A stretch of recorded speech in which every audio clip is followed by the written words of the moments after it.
that's an example of going through it and thinking, I need to do something that's going to be visually interesting and will look good in animation. Because it is a different medium to live action television. You do have to think, there are certain things you can do in live action. There's obviously the biggest one of all is body language. Human beings, when they're acting, instinctively act with a lot of body language. There's little tics, little facial looks, tiny little movements of the hand. Well, you can't do that in 2D animation. So you have to find a way to replace all of that. And I think that's why characters gesticulate a lot more. If you look at a lot of 2D animation through the years, characters generally wave their arms around and nod their heads and bob up and down. Because if they don't, the viewer looks at it and goes, is the picture frozen? Because those people haven't moved for 10 seconds. The other thing that I've learned from Fury is the average episode of Doctor Who, back in the 60s, about 340, 350 individual shots. So with Fury, I thought I'd try and do that. That was a mistake. That's a lot of shots to animate. Episode 6 of Fury from the Deep has 423 shots. When I took that to my post-production house, who are based in Australia, they just wanted to kill me. Everything in Australia does. Well, that's true. Spiders, snakes, post-production houses all want to kill you. So for more recent stuff that I may or may not have been working on, I've got it down to about 160, between 140 and 160 shots per episode, which actually gives it a bit more of a 60s feel, but also it makes animating, you've not got frenetic cutting, which you don't want in animation. And that's just a learning curve for me dealing with that kind of animation.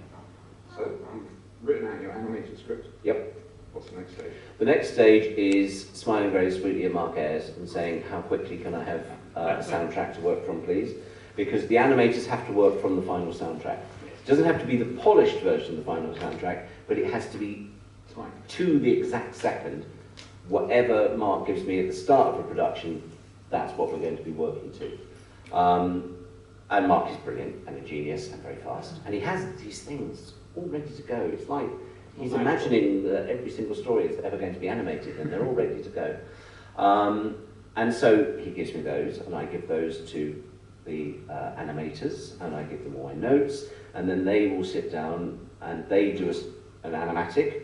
We sort of skip the storyboard stage and go straight to animatic. Animatic is where you take individual storyboard elements and turn them into a little movie. We just go straight to the animatic because it's quicker and easier.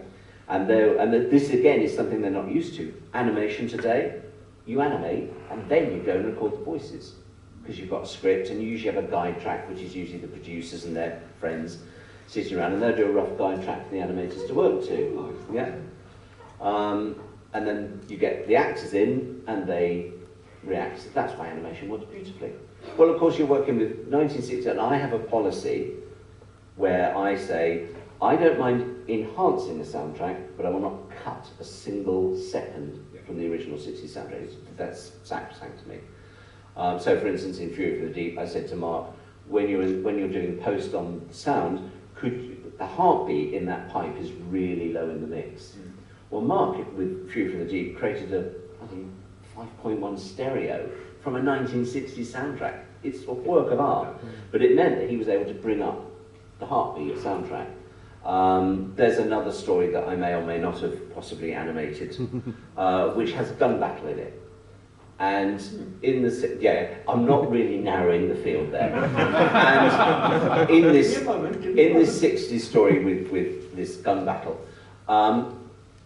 whoever was operating the grams on that particular day just forget to press the button for the sound effects for the guns. And so you have some shots where people are going, and other shots where people are going.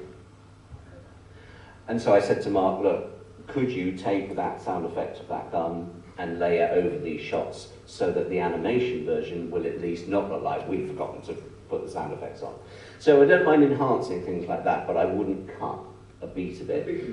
So you're working, well, they didn't complain when we did it in Fury from the Deep, and they didn't complain when we did it in Web of Fear, so people don't notice. People don't notice. They notice if you cut it out. You actually don't notice if you enhance. I'm not adding, I'm just enhancing. I wouldn't say to Mark, create a new sound effect. I'd say take that existing one and just lay it back over these other three shots. But again, your animation people in India have never worked in this process before. They're completely flummoxed by the fact that they have 25 minutes of soundtrack that when they're doing the animatic, they can't cut a millimetre of sound out of. And they would come back, and the first time they did one of these themselves, they came out and we were going, the soundtrack's gone. And they went, yeah, well, we cut that bit and we just trimmed, because there's a lot of empty space there, so we just trimmed it. And I'm like, no, you can't do that. This is another problem with 60s Doctor Who, is there are a lot of times when nothing quite literally happens. Often an actor's forgotten a cue, or somebody's forgotten to walk on set or something, and there's just half a beat. Well, in animation, you cut that, boom, boom, boom. And that's what they're used to doing, and training and saying, no, you can't cut. In 1 second, we have to find a way to animate this. This silence has to now be animated. That's been an exciting thing to do these days. I'm glad you did it. Yeah. Right, I'm, you know, cutting anything out is just wrong. I'm a bit of a perfectionist. Yeah, it's hard to believe, but, you know, I am. Glad you didn't demand any room to go. Not that perfect. So, okay, you've got your basic animated script. Yep. All right. Does it then go on to be properly and fully animated and drawn? Yes. So, well, the animatic is done.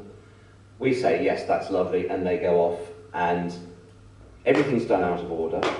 The animation studio break things down into easy shot, less easy shot, quite hard shot, what the hell is Gary thinking of shot? And so they allocate it to different animators in the team who, you know, who've been there for 3 years as opposed to the ones who've been there 10 years. They get the what the hell was Gary thinking about shots. So everything comes in random order. It's always on a white background. There are no backgrounds at this stage. They're being painted in the meantime, but they take a lot longer to do. So the first 3 or 4 passes of any individual shot, which can last from 1 second to 18 seconds, we have to sit down and go through and go, there's a tiny little break in the line there, the colour's bled a little bit there, that eye line is fractionally wrong, that's the wrong character. There's a lovely moment, which is not the fault of India at all, it was just an genuine error on behalf of somebody who was outputting some stuff. I've got a lovely outtake from the end of episode 1 of Fury from the Deep. Let's see if you can have outtakes in animation. But instead of Victoria screaming at the phone at the end of episode 1 of Fury, I've got the shot of Maggie Harris, where they just pressed the wrong button and the wrong character popped up. And Maggie Harris is sitting there and she's just like this. With all this foam attacking her, and she's just great. Yeah, it's brilliant. It's great fun when that happens. So the animation's gone through a say shot, and we probably do, I'd like to say we do 3 takes of every shot. We're often on 6, 7, even 8, because Chloe, who is my assistant producer in Australia, is even more OCD than I am about it, and she will not let anything go through that isn't 100% perfect, which is great. It's great backup for me, because I'm tending to look at things from a directing artistic point of view. She's looking at it from a technical point of view, so we make a very, very good team for that. And meanwhile, the background team are doing their paintings. Every background is hand-painted, and gradually we sign off and approve those, and they get dropped into the shots, and then we realise that angle isn't quite right, that character's face on, but the background is slightly like that. So either the character has, he said actor, the character has to be reanimated, or the background has to be redrawn, and it's a toss-up between which is going to take the longest amount of time. And all this is going on, and you think, we're doing this for 25 minutes per episode, X amount of episodes, and all the time the BBC are kind of going, when are we getting it? It's like, not for a long time, not the words we want to hear.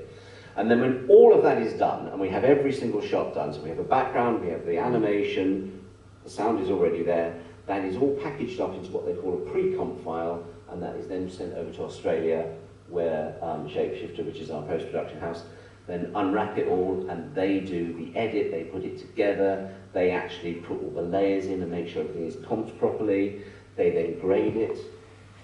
All of this takes quite a long time, Yes. because that's a big amount of work. And again, the drawback is I'm in the UK and they're in Australia, so I'm doing lots of 3, 4 o'clock in the morning, 3-hour meetings with them, watching through the stuff and saying, can we grade it this way, can we treat that, can we do it? And lots of note taking, and we're back and forth. I've learned to use Excel. I'd never touched Excel before I started this job. I now know how to create cells in Excel. I think I'm a genius for this. I hate Excel, awful program. but you know, I got used to using it because everything is done, because we're in different time zones. So I'm working with India in one time zone, the UK in another time zone, Australia in another time zone, and in between all of this, Mark's in America. So I don't sleep, frankly. I really don't sleep. Like, since the end of 2017, which is when we started work on Fury, I'm living on about 4 hours sleep a night, and I'm working 7 days a week. This weekend is my first weekend away from work since I started Fury. Well, thank you. I'm loving it. I'm like, yes! I got about 16 emails when I woke up this morning going, oh, this needs fixing, this up. It's going to be done on Monday. I'm not doing it till then. For these imaginary things that I may or may not be. Okay, so we've got that. Now you've also got some very well-known names, sort of we here, for main artists, for the character. Well, Martin Garrity. no, that Martin is Anne-Marie's team. I have Sorry, all my lot. Everyone I do is based in Australia, or I'd love to work with Martin and Adrian. I think their work is fantastic. I stole their title sequence. I said to the BBC quite early on, if we're going to have this animated Troughton title sequence, I said, because they said, oh, you're going to do one for Fury. I said, what's the point? The title sequence doesn't change per story. Martin and Adrian and Pete Crocker did this beautiful version, and Rob Ritchie coloured it, this beautiful version of the Troughton title sequence. So when we came to Fury, I said, no, just nick theirs, thank you very much. Do I have to ask anyone's permission? And the BBC were like, probably, yes. So I phoned Rob Ritchie, said, I'm nicking your title sequence. All right, he said, here's the files. And he said, can you just make sure everyone gets the thank you credit? It's easy. So yeah, that's my only involvement of working with Martin and Adrian, is stealing their work. Lovely. No, all my stuff is done by the teams in India, or Fury was designed by a team in Australia, but everything going forward has been done by teams in India. Sorry, I didn't That's right. realise the split between them. No, we are totally, Anne-Marie's company, which used to be Charles Norton's company, and Big Finish, we are not in any way affiliated. We just happen to be the two companies that the BBC employ to do random Doctor Who animations. And Anne-Marie's team have done so much more than us, and I love it. I saw a bit of Evil of the Daleks the other day. Oh, no, don't do this. Oh, it's so good. So good. So good. Every time I talk to this man, he drops something that you have to wait. I've got to wait much longer for Evil. A couple of weeks. Is it? Yes. 17. Brilliant. Oh, happy. It's good to see you're on top of this. Yeah. It's all being shown at the BFI next weekend. That's nice. Yes. Yeah. I was tempted to go, and then I thought, I love it. I don't want to sit in a cinema and watch 7 episodes in a screen in one go. I think I'll fall asleep. But that's 7 episodes of Doctor Who's a lot of time. That's Nice, it was so soon. I yeah. thought it was on. No. It's coming out in a couple of weeks, Brilliant. and it looks fantastic. Rob Ritchie's so good with his Daleks and the Emperor. I'm so jealous. So jealous. See, you were joking about Master Plan earlier. I'd love to do Master Plan because I'd love to do something with Daleks. And I'd say to Rob, can I nick your Daleks, please? Because I'm They shameless. look superb. They do. They're really good. They're really good. Wait till you see the Evil ones. Oh, he's done them from scratch on Evil. Didn't use the same models. He rebuilt all his models. Really? Yeah, they're fantastic. There's a job going for the BBC at the moment. Is there? Yeah. Interested? Yes, of course. Name me a single person in this building that wouldn't say yes, they'd be interested in that role. It's a poison chalice for whoever gets it. It really is. You will displease everybody and please nobody, and yet you'll still make something that everyone will watch every week. Having worked for, having worked for all 3 of the modern showrunners, but having worked on Doctor Who with 2 of them, I know what that job entails. I know. Sounds hellish, to be fair. It's total hell. I mean, any show that you're an executive producer on, and a head writer, if I was doing it, by the way, the one thing I would not do is write it. I'd love to showrun something. I did it when I was in Australia. I was showrunning my own show over there, and I got to know how showrunning worked. I thought, right, this is great. I wrote some episodes of my show as well, and I thought, this is a mistake. As a showrunner, you're much better if you're guiding all the other writers. You get much bigger flair of everything. I've talked to other showrunners who think I'm mad for thinking that. But I think a good showrunner's job is to take the work of everybody else and make it brilliant rather than put yourself into it. Not least because writing takes a very, very long time. And if you're showrunning a show and you're sitting down and trying to write episodes, everything's going to come to a grinding halt at some point, and they're all going to be going, we've got everyone else's script, but the 3 or 4 scripts you're writing we haven't seen any of, and we can't make the show. So I personally, I think a showrunner on a show like Doctor Who, which eats up story and eats up time, would be much better served with a showrunner who doesn't write, but guides all the other writers, and says, this is the story. He even gives them a synopsis and says, this is the story you're writing. So that they've set it all up, they know what the arcs are, they know what they're doing, but then you let other people get on and do the really hard work while you do all the other hard work that goes with being a showrunner.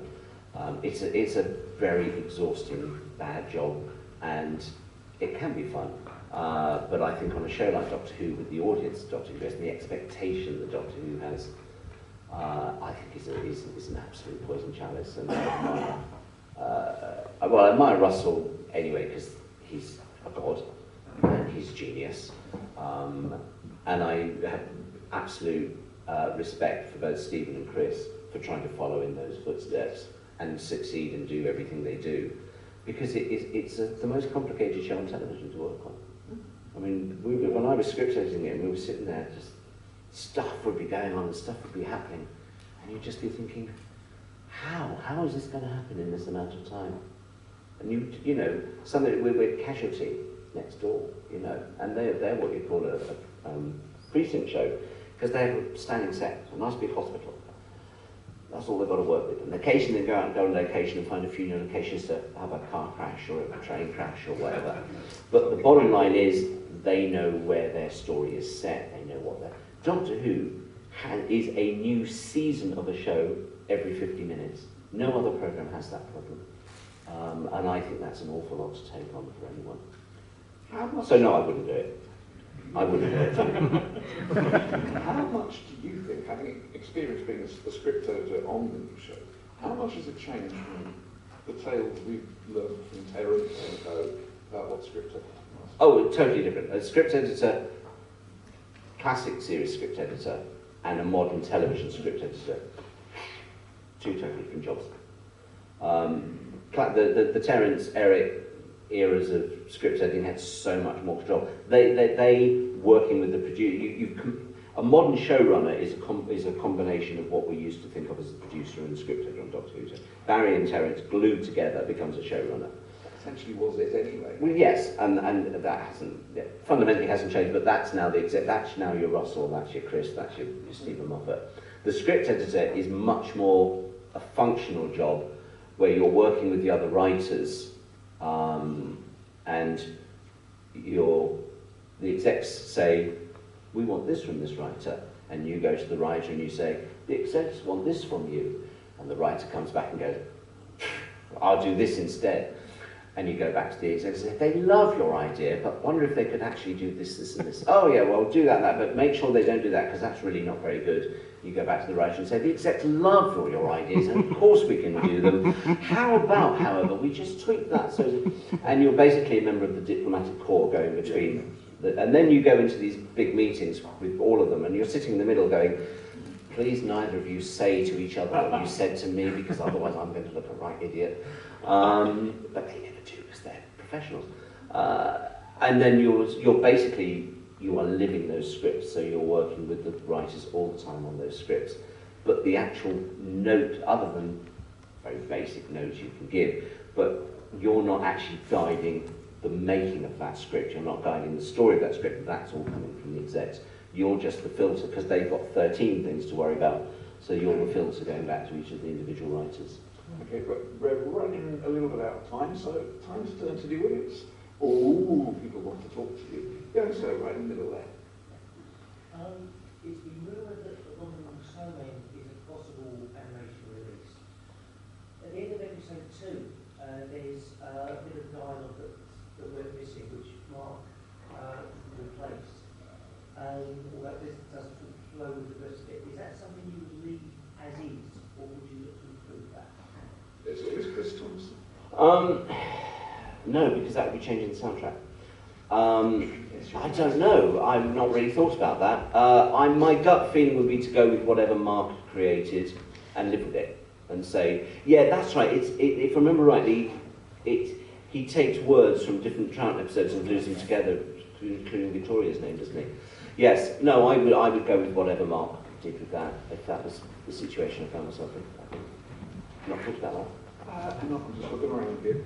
That gentleman there, please. I really enjoyed your story for today. It was absolutely superb. Thank you. I think you came up with the vision of that because you wasn't much visually to work on. Would that be something you would do in the future?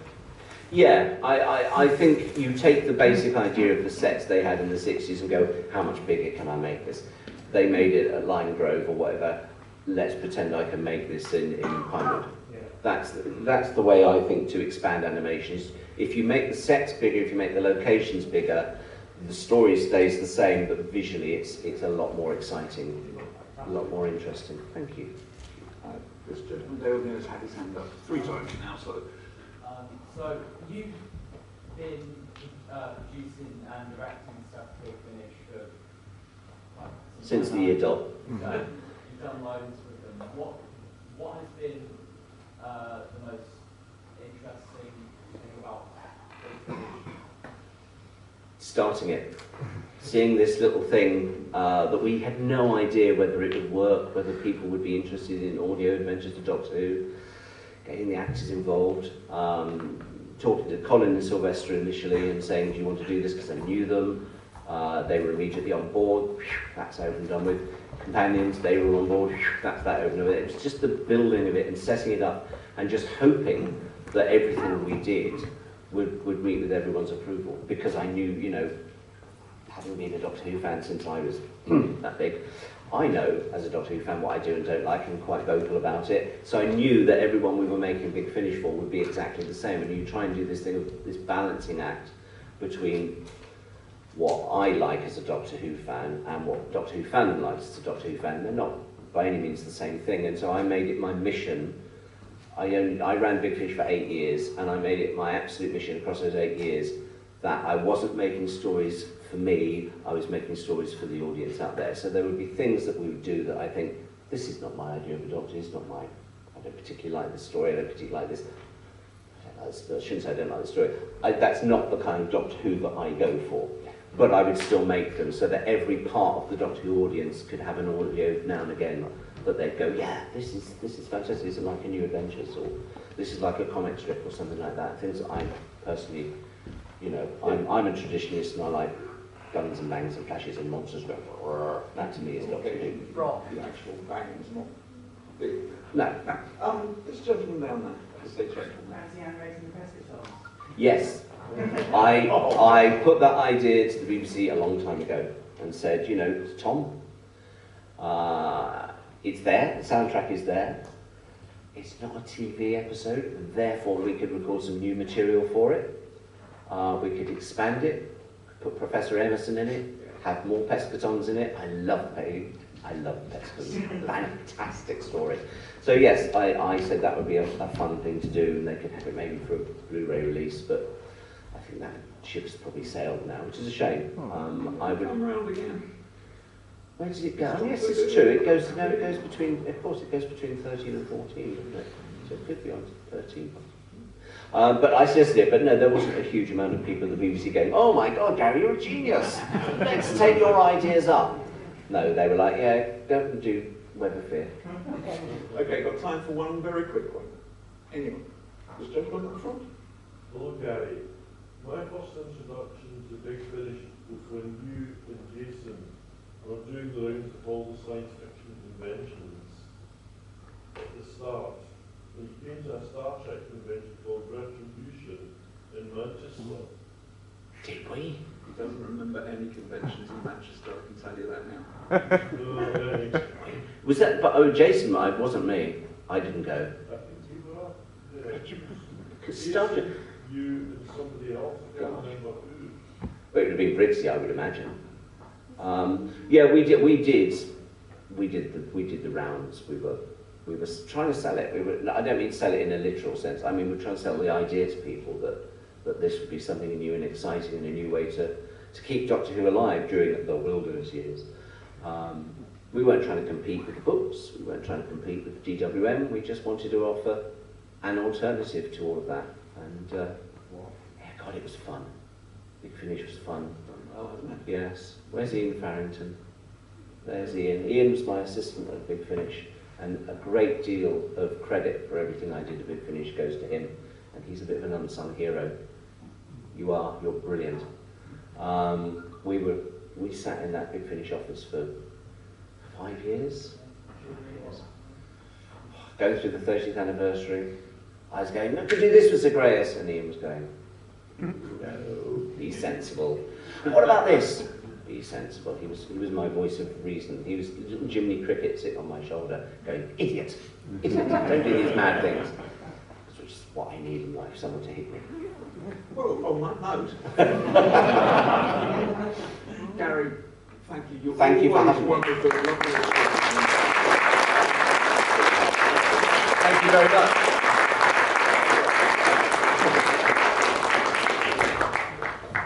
Thank you very much, Siobhan.